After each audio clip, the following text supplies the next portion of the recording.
General Dempsey, in one of your criteria for determining what we might do militarily, you say you have to ask the question whether the action is worth the cost and is consistent with law. What law does the United States military look to?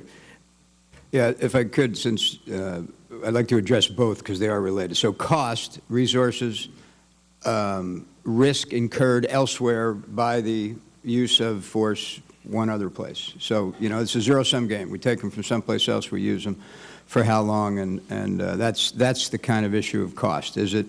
And, of course, in blood and treasure.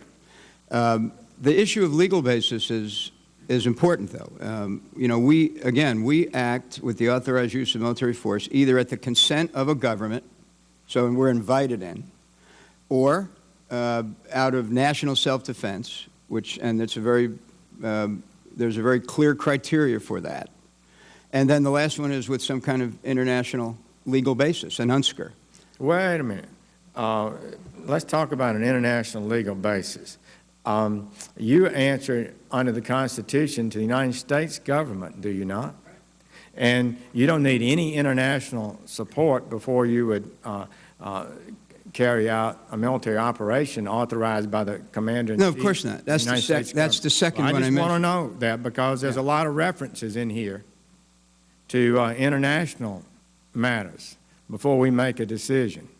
And I want to be sure that the United States military understands, and I know you do, that we're not dependent on a NATO resolution or a UN resolution to execute policies consistent with the national security of the United States. Now, Secretary Panetta, you, in your talk, in your remarks, you talk about first, we're working to increase diplomatic isolation and encouraging other countries to join the European Union and Arab League in imposing sanctions.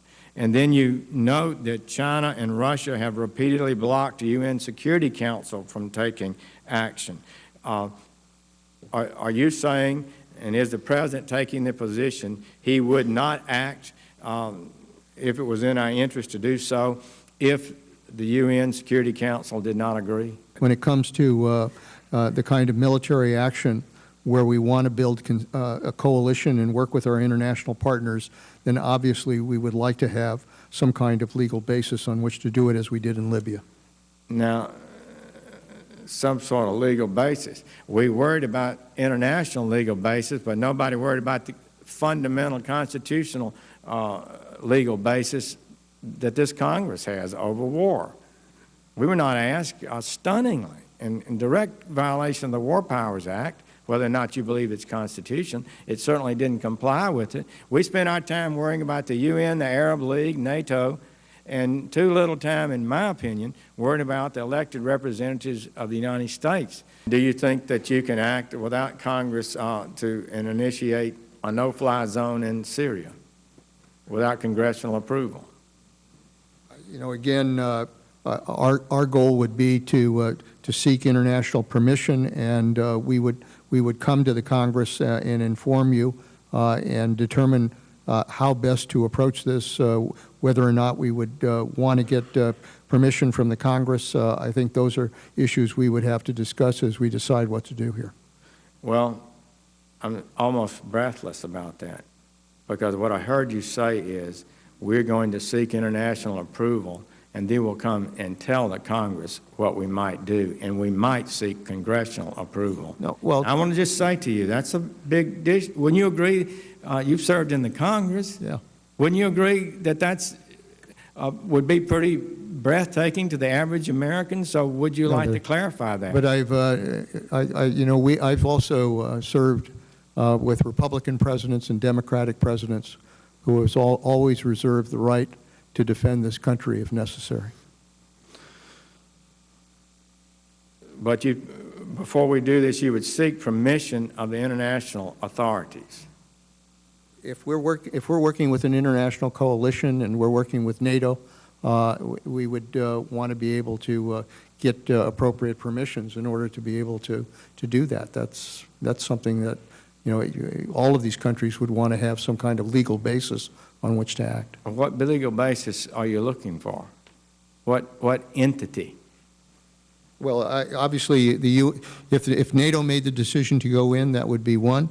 If we developed an international coalition beyond NATO, then obviously some kind of UN security resolution would be the basis for that. A coalition of, so you're saying NATO would give you a legal basis, and an ad hoc coalition of nations would provide a legal basis?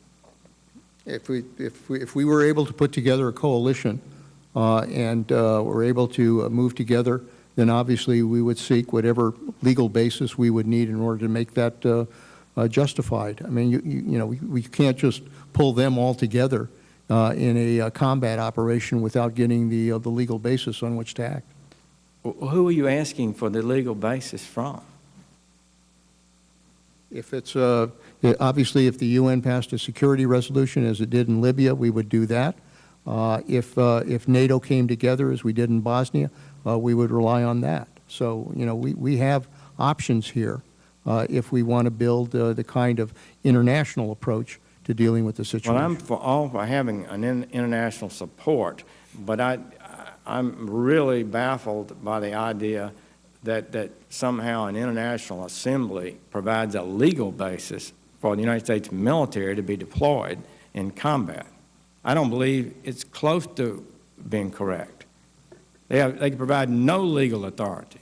The only legal authority that's required to deploy the United States military is the Congress and the President and the law and the Constitution. Let me just for the record be clear again, Senator, so there's no misunderstanding.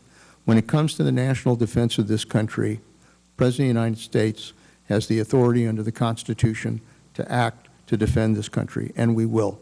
If it comes to an operation where we're trying to build a coalition of nations to work together to go in and operate as we did in Libya or Bosnia, for that matter, Afghanistan, we want to do it with permissions either by NATO or by the international community.